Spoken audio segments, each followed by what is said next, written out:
بسم اللہ الرحمن الرحیم۔ میرے محترم بھائیوں اور دوستوں، ہارون رشید کے زمانے میں بہلول نامی ایک بزرگ گزرے ہیں۔ وہ مجذوب اور صاحب حال تھے۔ ہارون رشید ان کا بڑا احترام کرتا تھا۔ ہارون رشید کی بیوی زبیدہ خاتون بھی ایک نیک اور پارسا عورت تھی۔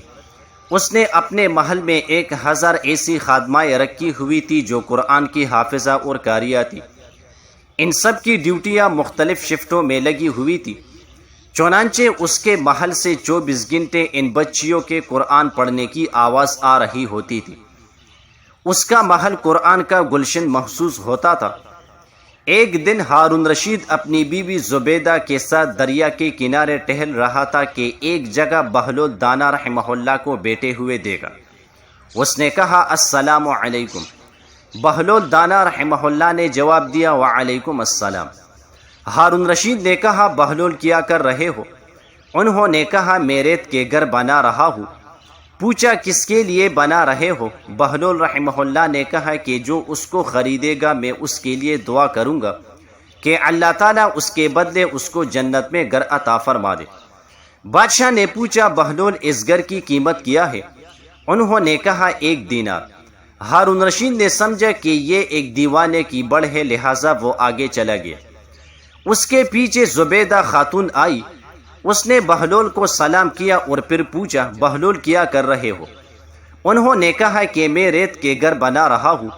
اس نے پوچھا، کس کے لیے بنا رہے ہو؟ بہلول رحمہ اللہ نے کہا کہ جو آدمی اس کو خریدے گا میں اس کے لیے دعا کروں گا کہ اللہ تعالیٰ اس کے بدلے اس کو جنت میں گھر عطا فرما دے۔ اس نے پوچھا، بہلول اس گھر کی قیمت کیا ہے؟ بہلول نے کہا کہ 1 دینار۔ زبیدہ خاتون نے 1 دینار نکال کر اس کو دے دیا اور کہا کہ میرے لیے دعا کر دینا۔ وہ دعا کروا کر چلی گئی۔ رات کو جب ہارون رشید سویا تو اس نے خواب میں جنت کے مناظر دیکھے۔ آبشارے، مرغزارے اور پل پول وغیرہ دیکھنے کے علاوہ بڑے اونچے اونچے محلات بھی دیکھے۔ ایک سرخ یاقوت کے بنے ہوئے محل پر اس نے زبیدہ کا نام لکھا ہوا دیکھا۔ ہارون رشید نے سوچا کہ میں دیکھوں تو صحیح، کیونکہ یہ میری بیوی کا گھر ہے۔ وہ محل میں داخل ہونے کے لیے جیسے ہی دروازے پر پہنچا تو ایک دربان نے اس کو روک لیا۔ ہارون رشید کہنے لگا، اس پر تو میری بیوی کا نام لکھا ہوا ہے، اس لیے مجھے اندر جانا ہے۔ اس نے کہا، نہیں، یہاں کا دستور الگ ہے۔ جس کا نام ہوتا ہے اسی کو اندر جانے کی اجازت ہوتی ہے، کسی اور کو اجازت نہیں ہوتی، لہٰذا آپ کو داخل ہونے کی اجازت نہیں ہے۔ جب دربان نے ہارون رشید کو پیچھے ہٹایا تو اس کی آنکھ کھل گئی۔ اسے بیدار ہونے پر فوراً خیال آیا کہ مجھے تو لگتا ہے کہ بہلول رحمہ اللہ کی دعا زبیدہ کی حق میں اللہ تعالیٰ کے ہاں قبول ہو گئی۔ پھر اسے اپنے آپ پر افسوس ہوا کہ اگر میں بھی اپنے لیے ایک گھر خرید لیتا تو کتنا اچھا ہوتا۔ وہ ساری رات اسی افسوس میں کروٹیں بدلتا رہا۔ صبح ہوئی تو اس نے دل میں سوچا کہ آج میں پھر ضرور دریا کے کنارے پر جاؤں گا۔ اگر آج مجھے بہلول رحمہ اللہ ملے تو میں بھی ایک گھر ضرور خریدوں گا۔ چنانچہ وہ شام کو پھر بیوی کو لے کر چل پڑا۔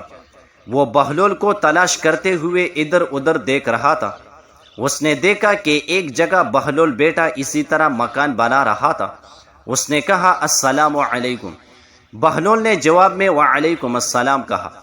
ہارون رشید نے پوچھا، کیا کر رہے ہو؟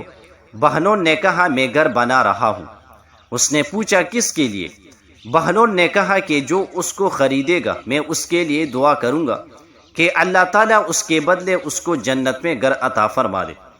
ہارون رشید نے پوچھا، بہلول اس کی قیمت کیا ہے؟ بہلول نے کہا کہ اس کی قیمت پوری دنیا کی بادشاہی ہے۔ ہارون رشید نے کہا کہ اتنی قیمت تو میں نہیں دے سکتا۔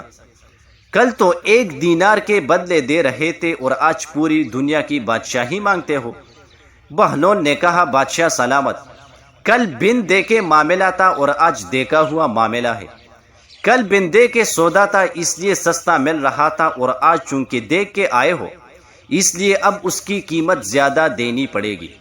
ہماری مثال ایسی ہے کہ آج ہم نے اللہ تعالیٰ اور اس کے رسول صلی اللہ علیہ وسلم کو بن دے کے مانا تھا، اس لیے جنت بڑی سستی ہے، لیکن جب موت کے وقت آخرت کی نشانیاں دیکھ لیں گے تو پھر اس کے بعد اس کی قیمت ادا نہیں کر سکیں گے۔